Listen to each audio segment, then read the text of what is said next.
Go ahead. I'm Wally Smith, I'm part of the Parole Coalition. I'm also representing the state in the ACP. I'm the chair of the prison committee. We one of the organizations that are part of the Parole Coalition. So I'm here to help, get what we can do to make sure that I'm off parole. I walked off 15 years of parole in 2013. But I know the hardship of it, the pain. I recall getting put out of Chestnut Hill Apartments because the woman wanted me, the parole officer was so eager to get me on a lease. And I was like, I can't get a lease. A person got me the apartment, you know what I mean? So soon I put that thing in, they said I had 30 days to move. You know what I mean? So I had to find another apartment that allowed for me, people on parole to stay there. So I know the difficulties that it can be, these parole officers, man, I used to have a push years ago, we needed social workers to be parole officers, not formally. When I got out, they were ex-detectives, homicide detectives, stuff like that, so their whole thing was, you do one thing, you going back to jail. You know what I mean? Ain't no understanding the process of adjustment or anything like that. So we know this daily is way overdue. So we gotta get out here, we gotta get out here and do what we need to do. Ivory, my partner, we involved in the outreach. So any of y'all have something going on, any type of affair, give us a head up so we can come out to your community and educate people about this bill. Thanks. All right, so let's keep going around with Mikhail, and we'll go all the way around, to everybody included. Yeah, well, I'm Kel Twiggs, I'm a proud leader, I'm independent, and I'll get down with whoever needs, on services basically. I'm here to, participate fully in the Parole Coalition, and hopefully we can get it passed, we'll get some bills passed. My name is Paul Littles, and I'm learning.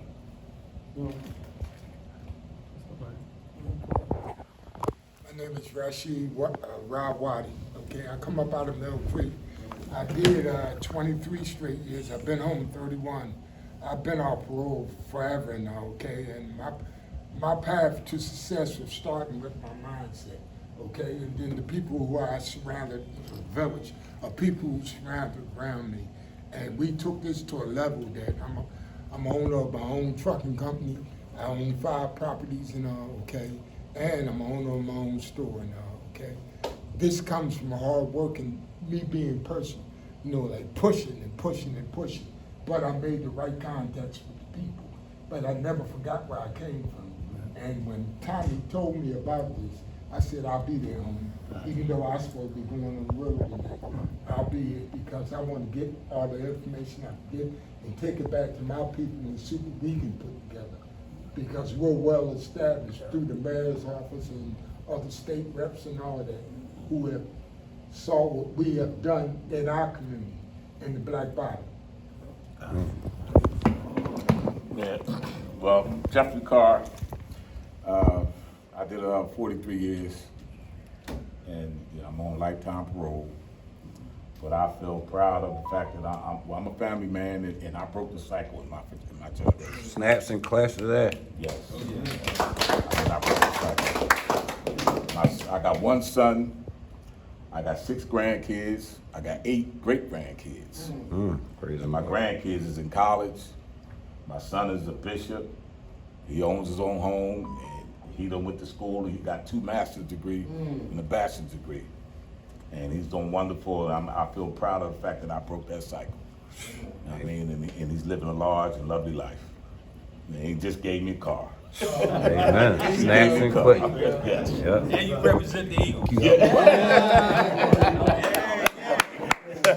Bird gang. That was Cowboy friend. With his blue on, right? But thank you for sharing. Yes. My name is Jan Hakeem McKay. I'm a returned citizen. I'm 42. I did 27 months up Pine Grove for selling drugs. I came home in 2014, and I didn't break any laws. I did get arrested, but that got reduced because I did not do anything to a summary, which is a ticket. But I walked off parole with no violations in 2020. I'm up for my pardon right now. I came home in 2014. Thank you. I traveled while I was on parole legally. Contacted my parole officer. I traveled. I was able to take my daughter to Disney World. Travel to Vegas. And I'm saying that to say that the progress that we're making and progress matters. We're making progress. I was able to travel. So to those that's out there that's on parole, communicate and use these resources so you can do. It's a way for you to do what you want to do. Right now, I got my own television network in partnership with DocuCare. It's called Philly for Real TV. Philly, the number 4, Real TV. You can access it on Roku TV. You can access it through phillyforrealtv.com. I have a channel for you guys. The capacity is that big that I can give a channel to everybody in here, and that's basically what we're looking to do as far as to give you that space, because we're the marketing. TV sells advertisement. Everybody's selling advertisement because we are the content. So now that we have a network, all we got to do is decide to be on the network, and all of the people that's paying for advertisement, millions of dollars for 30 seconds, we get to literally cut their costs. As we bring this coalition together. So, that's just one of the few things. But since I've been home, I worked in schools before I walked off parole. I worked in after the school in Sayre High School. That was the first school through University of Penn, Netter Center. Shout out to Netter Center. Got trained in nonprofit management through the Netter Center. Went right back to school. I got a semester left for my degree in behavioral health from Community College of Philadelphia, as well as completed about half the credits for my business degree before I changed it to behavioral health, and met Miss Gwen and working in the homeless teen shelters. So I worked in schools, teen shelters. I met Brother Ruben, doing this great work, working with the teens, building community, working with the youth, but doing community security. We have security at gateways in every school now. While I was working at Vaux, I paid for security myself to provide private security after one of our students got killed, because I did the math and it was only $20 a household that we needed to put up to pay for security all year round. So it's like certain things that we can do. And I'll just close with this. I just came here to, add to the table, and thank you for inviting me. And we got everything we need. It's just time to level it up. But thank you guys. Most of you guys are my elder. Thank you guys for making the shift. That shift trickled down, and free my uncle Manny Strong, Anthony Harrell. Many of y'all probably knowing. When I was born, he was already framed by the 39th district for a murder, under the city. So I was born into this activism, and I ran for mayor against Sherelle, and I'm running again right now.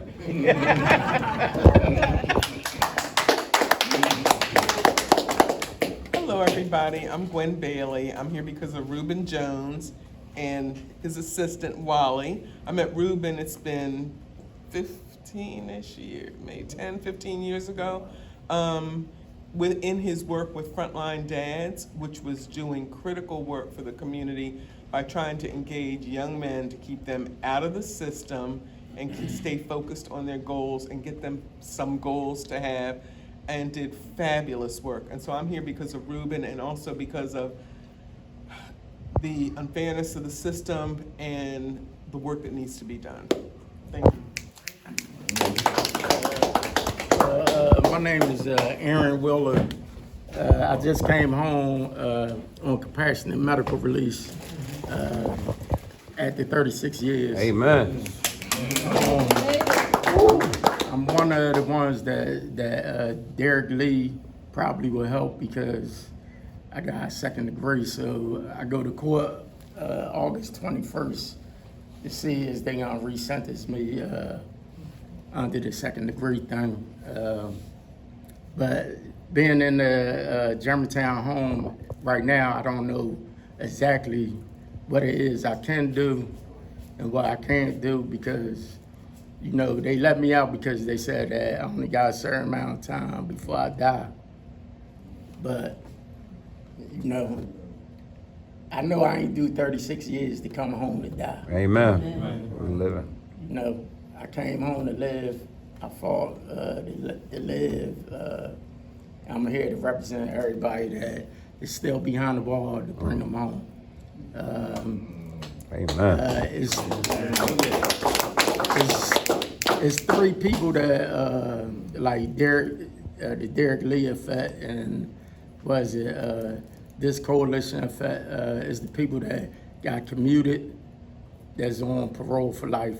It's the people that juvenile lifers that's on parole for life.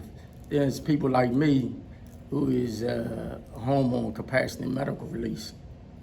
I don't know, we don't know our status. So, and nobody is saying anything about the people that's already home, but Derek Lee affects them because a lot of people had second degree, and they was in each one of those categories. They're not saying nothing about that, but I believe that they're entitled to resentencing because they say it's unconstitutional.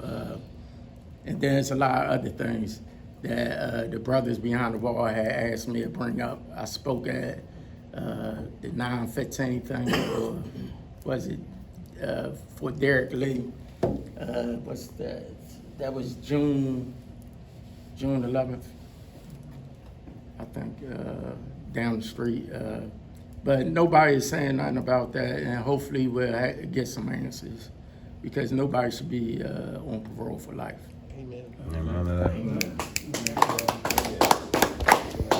Yeah, my name is Francisco Mojica. I did 30 years for a second-degree conspiracy.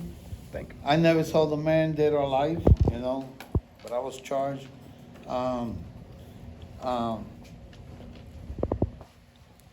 And I'm here because too many people stay behind. Too many people stay behind that they deserve a second chance, like you were saying in the beginning. People shouldn't deserve to die in prison because as we age, we change.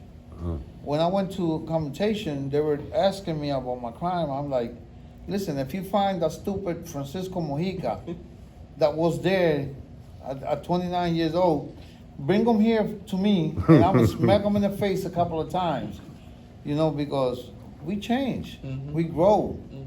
And I've been out here for 6 years. I'm working with Community Forgiveness and Restoration, or a reentry program. I'm working with Ministry Correspondence in Crisis, a radio program. I'll be on Facebook all the time. If anybody want to see what I'm about, look me up on the Papo Mojica, Papo Mojica.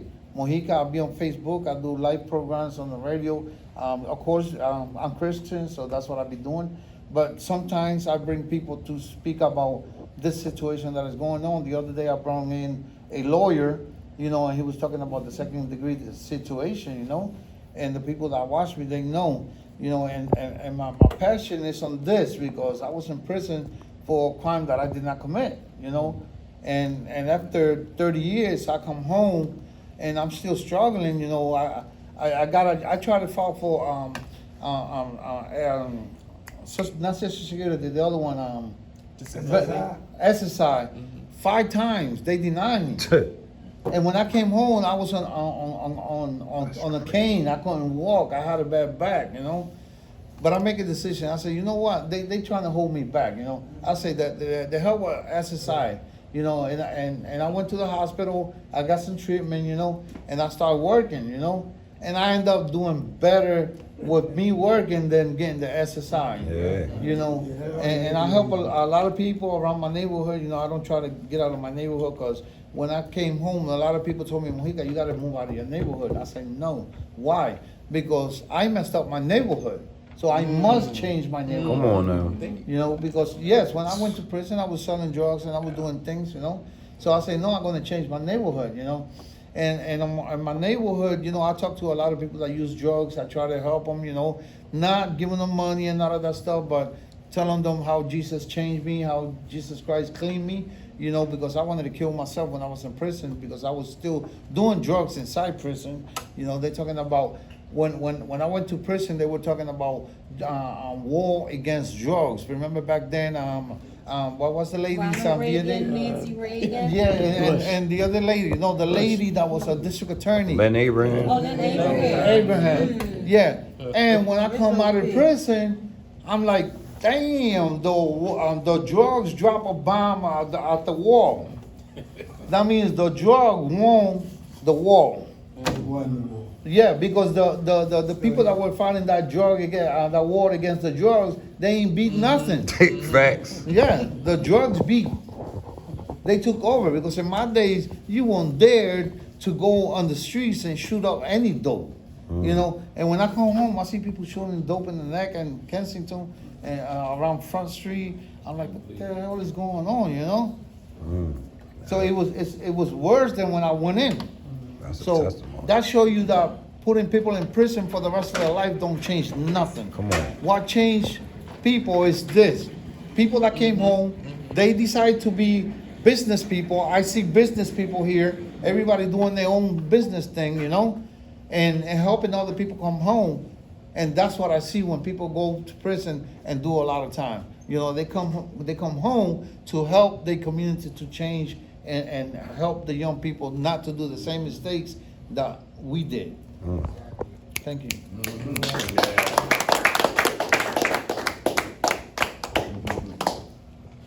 Good morning, Ivy Johnson. No. Let's get Nana and then let's go around, right?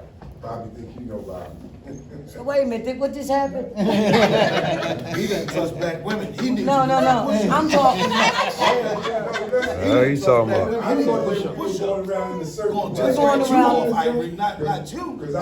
Wait a minute, what we not gonna do, the Nana going after me.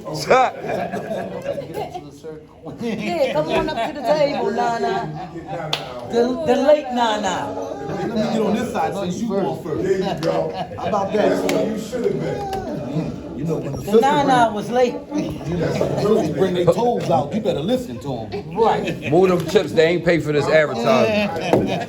I'm with you on that. Thank you. And they poison. Good morning, everybody. Good morning. So my name is Ivy Johnson.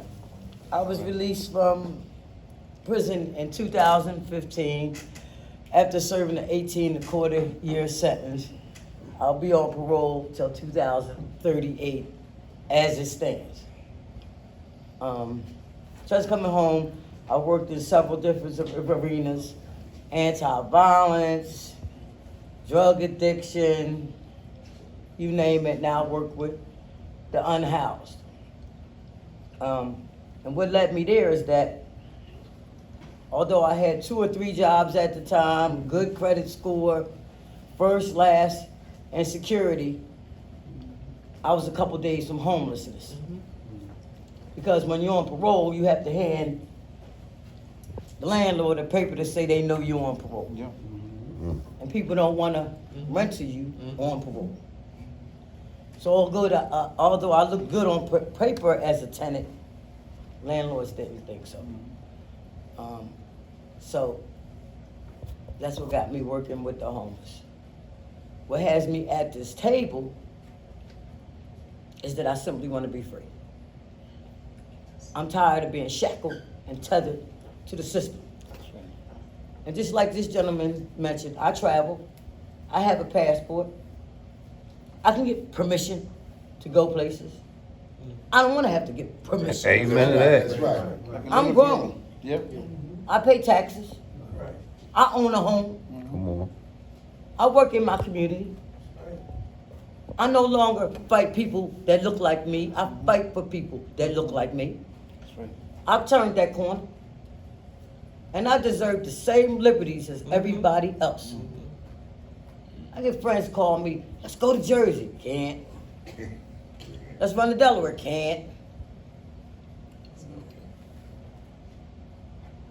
I just want to be free. And as long as the struggle takes, and it has taken long, make no mistake about it, I've been in this coalition for about 4 years. And might have to be in it for 4 more, or 8 more, or 12 more. But no matter what it takes, I'm gonna be at this table. Because I want to be free. That's right. That's it. Come on, Nana. And you will be. We will be.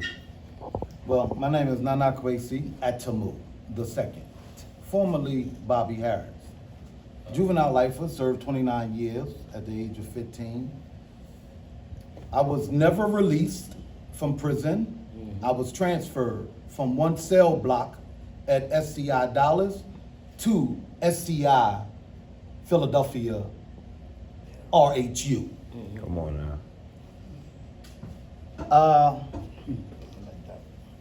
I am the sidekick of Reuben Jones. I am the mentee of Reuben Jones. From the moment I walked out of the penitentiary. The coalition was created when we were requested to speak about the pandemic inside of the state penitentiary because a total of 116 individuals, men and women, was murdered due to dereliction of duty by not providing them with vaccinations, not providing them with the N93 masks. Politicians requested that he and I speak at this event. I went a little further. I didn't speak, I declared, spoken word, that I believe the governor should be charged with second-degree murder. Because that is dereliction of duty when individuals has the means to have adequate treatment inside the penitentiary. Facts. I believe that individuals inside of the penitentiary has adequate rights for the quality of life as human beings. So I spoke a little bit direct, but anyone, and for those that here know me from the penitentiary, I always did my time with a law book, a history book, and a sickle sword for freedom. I'd never done my time on my knees. I never done my time with my chin stuck to my chest. I never done my time with my nose running. That is actually thanks to your uncle. You know, anyone knows that I was inside the mentee of Manny Strong. But don't forget, it is your mother who kept his name and his fight to the forefront, right? Yes. So I was transferred to SCI Philadelphia State Correctional Institution on November the 5th, 2017. I've been at this state correctional institution.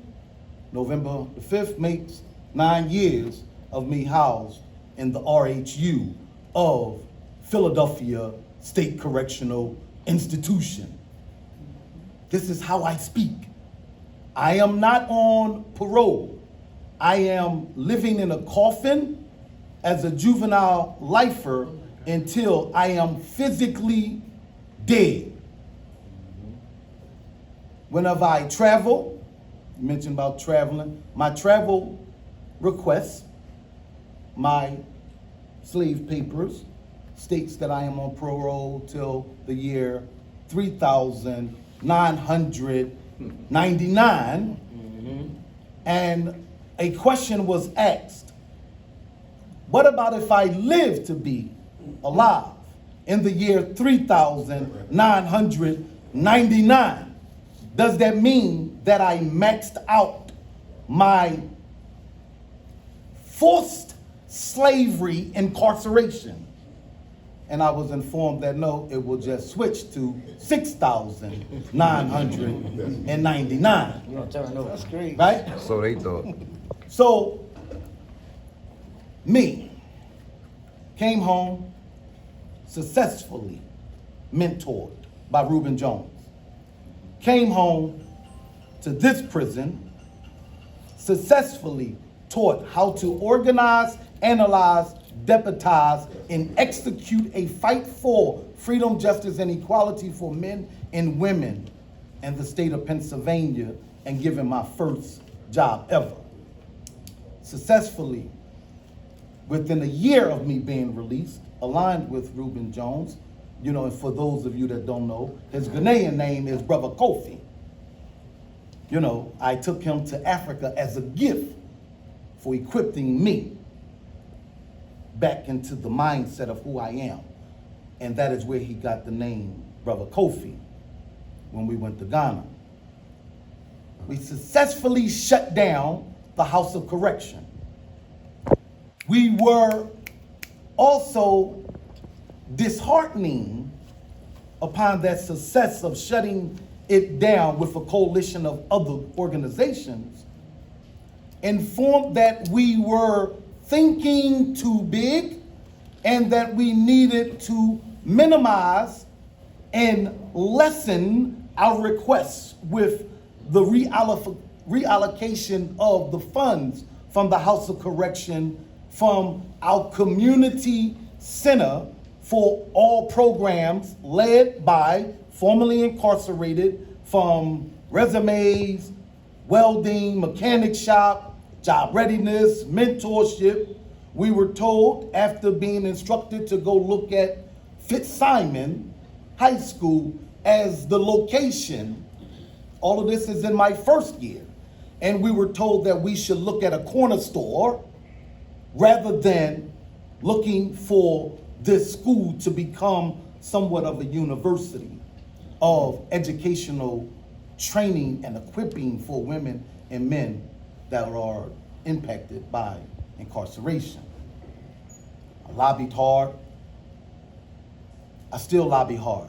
However, there's a shift. I own my own trucking company. I own my own water distribution. I am, from a blessing, the go-to contact facilitator for all Pennsylvania bilateral trade with Africa.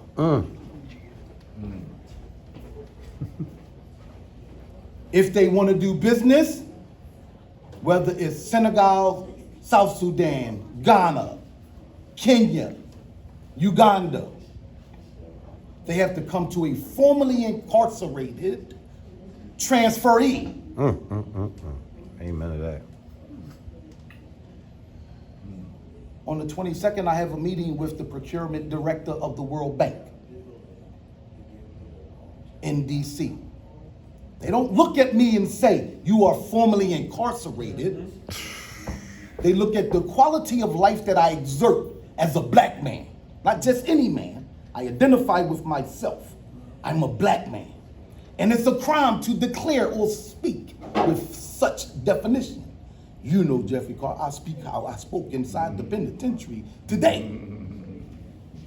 So I say all this to say this. My shift comes from pain because I'm still in SCI, Philadelphia State Correctional Institution.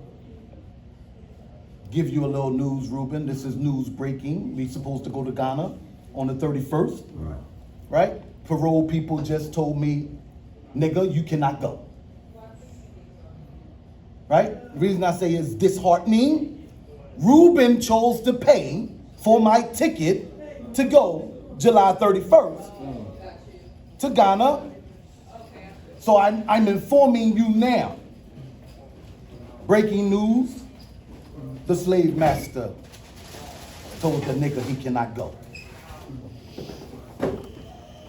Right? So if you want to know what it's like living continuously in a state correctional institution, I'm married. I own my own home. I purchased it in the state of Delaware.